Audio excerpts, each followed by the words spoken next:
तो बच्चों अब जो हमारा टॉपिक है वो है कोण तथा घनकोण, एंगल एंड सॉलिड एंगल। ठीक है, अब हम पहले जो बात करेंगे वो बात करेंगे किसकी, कोण की।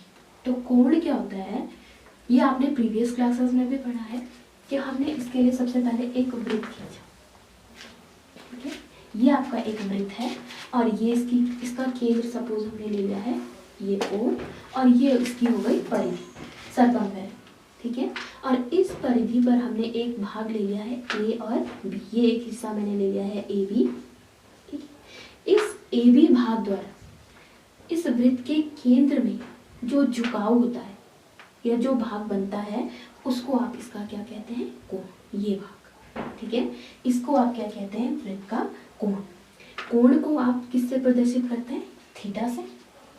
ठीक है, और कोण बराबर आपके पास फॉर्मूला आता है, ये आपने पढ़ा होगा, चाप बटे त्रिज्या। ठीक है, अब चाप क्या होता है, ये जो भाग है ए बी, वृत्त की परिधि से जो आपने हिस्सा लिया है वो क्या हो जाएगा, चाप। ठीक है, अब अगर इस ए बी को आपको ये दर्शाना है कि ये ए बी चाप है तो इसके ऊपर आप इस तरीके का सिंबल ले सकते हैं, साइन। ठीक है, और त्रिज्या, त्रिज्या आपने ले ली, माना इस वृत्त की त्रिज्या कितनी है, आर, तो ये आ जाएगा ए बी अपॉन आर। हो गया, तो ये आपके पास कोण होता है। कोण का जो मात्रक होता है, यूनिट जिसे आप बोलते हैं, वो आप लेते हैं किसमें, रेडियन। ठीक है, और अगर हम बात करना चाहें कि इस पूरे वृत्त के केंद्र पर अंतरित कोण कितना है, मतलब इस पूरी परिधि पे चल के इसके द्वारा केंद्र पर अंतरित कोण कितना है, तो कुल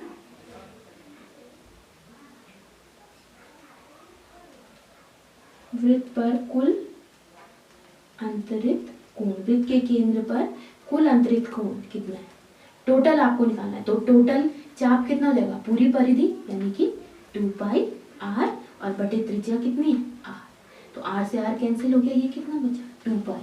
2 पाई का मतलब क्या होता है, 360 डिग्री। तो जो पूरे वृत्त के जो केंद्र पे जो अंतरित कोण होता है, जब आप पूरे वृत्त पर चलते हैं तो कितना बनता है, 360 डिग्री।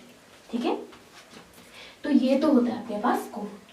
अब हम बात करते हैं घन कोण की, सॉलिड एंगल क्या होता है। तो जिस तरीके से अभी हमने बात करी कि कोण आप किसके लिए ज्ञात करते हैं, वृत्त के लिए, ऐसे ही आप घन कोण ज्ञात करते हैं कि ये हो गया आपके पास वृत्त, और घन कोण आप किसके लिए ज्ञात करते हैं, गोले के लिए, जिसे आप क्या बोलते हैं, स्फेयर। और वृत्त आपके पास क्या आ जाता है, सर्कल। ठीक है, तो कोण आप किसके लिए निकालते हैं, सर्कल के लिए, और घन कोण निकालते हैं गोला यानी कि स्फेयर के लिए। अब इन दोनों में क्या डिफरेंस है, तो जैसे आपके पास सपोज एक तार है, तार को आप अगर मोड़ते हैं तो तार को मोड़ने पर आप उससे इस तरीके से आप मोड़ के आप क्या बना सकते हैं, एक वृत्त, लेकिन उस तार से आप गोला नहीं बना सकते। तो गोला आपके पास क्या आता है, जैसे कि फुटबॉल हो गई या बॉल हो गई या कोई सॉलिड है। ठीक है, ये सब आपके पास क्या आते हैं, गोले के एग्जाम्पल। तो अब गोले के केंद्र पे, गोले जैसे कि आप फुटबॉल का एग्जांपल से मैं बताती हूँ, फुटबॉल है, ठीक है, आपने एक गोला लिया, जैसे कि ये फुटबॉल है, और उस गोले पे आपके क्या होते हैं, बहुत सारे, ठीक है, हमने क्या लिया है, एक गोला लिया, ये सपोज ये गोला है, ठीक है, ये फुटबॉल। अब जैसे फुटबॉल में आपके बहुत सारे पैचेस होते हैं, अलग अलग वो दिखाई जाते हैं, तो ऐसे ही हमने इसका एक हिस्सा ले लिया है, ये वाला। ठीक है, और इसका जो केंद्र है सपोज ये है, ठीक है, ये इसका हमने केंद्र ले लिया है, इसको O से ले लिया है। तो अब इस पैच के द्वारा जो इसके केंद्र पे जो कोण बनेगा वो इस तरीके से कुछ बनेगा, इसको मैं मिलाती करती हूँ, इसके हर भाग द्वारा जो केंद्र पर अंतरित कोण होगा वो कुछ इस तरीके से बनेगा। ठीक है, ये वाला, ये जो इस तरीके का जो कोण बन रहा है, ये इसको आप क्या कहते हैं, घन कोण। ये ठीक है, ये जो हिस्सा बन रहा है इसको आप क्या कहते हैं, घन कोण। और घन कोण को आप किससे प्रदर्शित करते हैं, घन कोण बराबर होता है, त्रिज्या ले लीजिए r। ठीक है, घन कोण बराबर होता है पृष्ठ का क्षेत्रफल बटे त्रिज्या का स्क्वायर। ठीक है, ये आपके पास आता है घन कोण का फॉर्मूला। अब घन कोण को जो आप प्रदर्शित करते हैं वो किससे करते हैं, ओमेगा से, अब सपोज ये जो पृष्ठ आपने लिया है, इस पृष्ठ का जो क्षेत्रफल है वो कितना है, s। अगर आपने सूक्ष्म लिया, हमने इसका एक छोटा सा भाग लिया, तो उसका क्षेत्रफल हमने कितना मान लिया, डेल्टा एस। ठीक है, ये हमने एक पैच लिया है, उसका क्षेत्रफल आप मान लेते हैं, माना कितना है, डेल्टा एस। ये इसका क्षेत्रफल है कितना, डेल्टा एस। तो पृष्ठ का क्षेत्रफल कितना आ गया, डेल्टा एस, और अपॉन त्रिज्या इसकी कितनी, आर, तो आर का स्क्वायर। ये आ जाता है आपके पास घनकोण का फॉर्मूला। ठीक है, अब इसमें एक बात हम करते हैं, जैसे अपने पिछली क्लासों में, अभी तक हमने 11th में पढ़ा था कि जैसे लंबाई, चौड़ाई, क्षेत्रफल, ये सब आपके पास कैसी राशियां होती हैं, अदिश।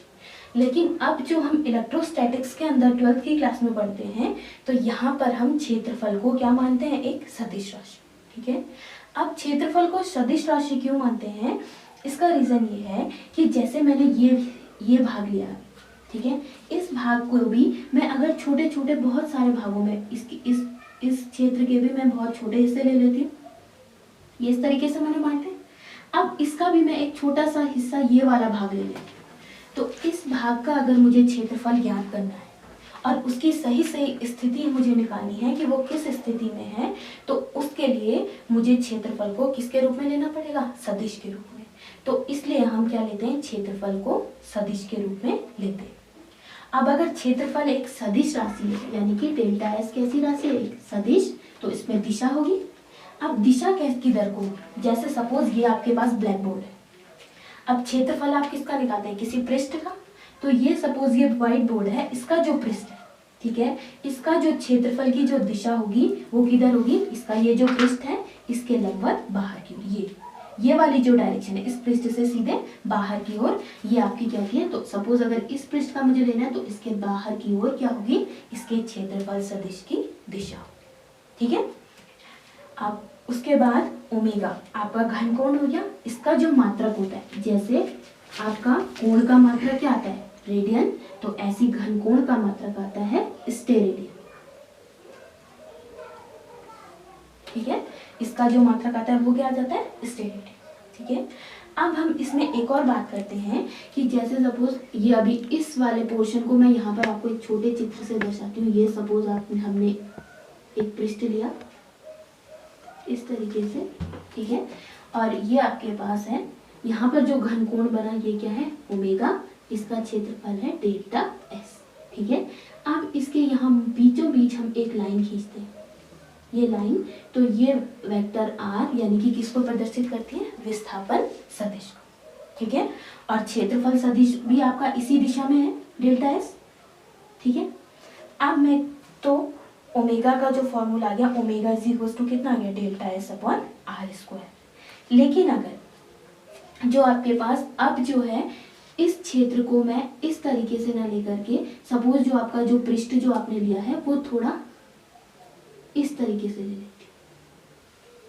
ठीक है, ये पृष्ठ इस तरीके से, तो आर जो विस्थापन सदिश है, आर की दिशा तो यही है आपके पास। ठीक है, लेकिन अब इसका जो क्षेत्रफल सदिश होगा डेल्टा एस, उसकी डायरेक्शन कहाँ होगी, इसके पृष्ठ के लंबवत कहाँ होगी, बाहर की ओर, ये हो जाएगी डेल्टा एस की डायरेक्शन। होगी, अभी तक तो सीधा था, तो उसमें जहाँ आर की दिशा थी वही उसकी दिशा थी, लेकिन अब क्या हो गया, इसको मैंने थोड़ा पृष्ठ को इस तरीके से, तो अब जो डेल्टा एस की डायरेक्शन क्या होगी, इस पृष्ठ के लंबवत बाहर की ओर ये होगी, और ये सपोज इसके साथ कितने का एंगल बनाता है, थीटा का। तब जो ओमेगा का फॉर्मूला आएगा, ओमेगा इज इक्वल टू कितना आ जाएगा, डेल्टा एस। ठीक है, डेल्टा एस। अब डेल्टा एस का आप इसको दो घटकों में बांटेंगे, तो इसका ये वाला घटक आपका क्या आ जाएगा, डेल्टा एस कॉस थीटा, और एक लंबवत लेंगे वो क्या आ जाता है, डेल्टा एस साइन थीटा, तो आ जाएगा delta S cos theta upon R square. ठीक है, अगर यहाँ पे क्षेत्रफल सूक्ष्म भाग का ले रहे हैं तो डेल्टा एस लेते हैं, तो आप ओमेगा को भी क्या ले सकते हैं, डेल्टा ओमेगा, सूक्ष्म भाग के लिए अगर आप ले रहे हैं। ठीक है, और या डेल्टा को आप डी से भी प्रदर्शित करते हैं। ठीक है, तो ये आ गया आपके पास ओमेगा, या आप इसे डेल्टा ओमेगा भी ले सकते हैं, जब कितने का आएंगे ना, थीटा। अब इसमें एक और चीज आती है, जैसे हमने वृत्त के केंद्र पर अंतरित कुल कोण कितना आया था आपके पास, 2 पाई, ऐसे ही गोले के केंद्र पर अंतरित कुल घनकोण कितना होगा। ठीक है, तो यहाँ पे हम लिख लेते हैं, गोले के केंद्र पर अंतरित कुल घन कोण।